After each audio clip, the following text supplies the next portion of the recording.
আমার নবী জাহান্নামে 6 ধরনের নারীকে দেখেছেন মেরাজের রাতে।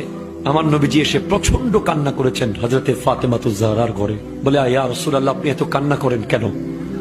বলে আমি 6 ধরনের নারী জাহান্নামে দেখেছি। একটা হলো যাদের চুলের মধ্যে লটকিয়ে রাখা হয়েছে, নাউজুবিল্লাহ। 2, যাদেরকে জিহ্বার মধ্যে লটকিয়ে রাখা হয়েছে। 3, যাদেরকে হাত পা বেঁধে সাপ আর বিচ্ছু ছেড়ে দেওয়া হয়েছে। 4, যাদের মাথা হয়ে গেছে কুকুরের মতো, গা হয়ে গেছে গাধার মতো।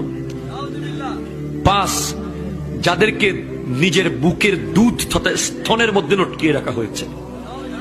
6, যাদের মুখ দিয়ে আর শরীরের বিভিন্ন অঙ্গ দিয়ে আগুন বের হচ্ছে। জিজ্ঞেস করা হলো এরা কেমনে কেমনে শাস্তিগুলো কেন পাচ্ছে? যাদের মাথার চুলে লটকিয়ে রাখা হয়েছে তারা হলো ওই নারী যারা পর পুরুষকে চুল দেখায়। আপনাদের সমাজে নাই? আপনি স্বামী হিসেবে তাকে কন্ট্রোল করার দরকার আছে না নাই? যে সমস্ত নারীর চুল কোন বেগানা পুরুষ দেখবে, ওদেরকে কিয়ামতের মাঠে জাহান্নামে চুলের মধ্যে লটকিয়ে রাখা হবে।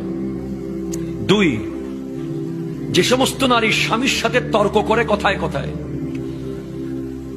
বাক বিতান্ডে জড়িয়ে যায়, কথায় কথায় জবাব দেয়, স্বামীর মনে আঘাত দেয়, তাদের জিহ্বার মধ্যে লটকিয়ে রাখা হবে। জানিয়ে দেবেন আপনার ওয়াইফকে। যে সমস্ত নারী পরকীয়া সম্পর্কে লিপ্ত এবং বিয়ের আগে বিবাহ বহির্ভূত প্রেমে লিপ্ত, এ সমস্ত নারীদের বুকের দুধের স্তরের মধ্যে প্যারাক মেরে লটকিয়ে রাখা হবে জাহান্নামে, নাউজুবিল্লাহ। 4, যে সমস্ত নারী উপকার করে খোঁটা দেয়, তাদের শাস্তি হলো তাদের মুখ দিয়ে বিভিন্ন অঙ্গ দিয়ে আগুন বের হবে।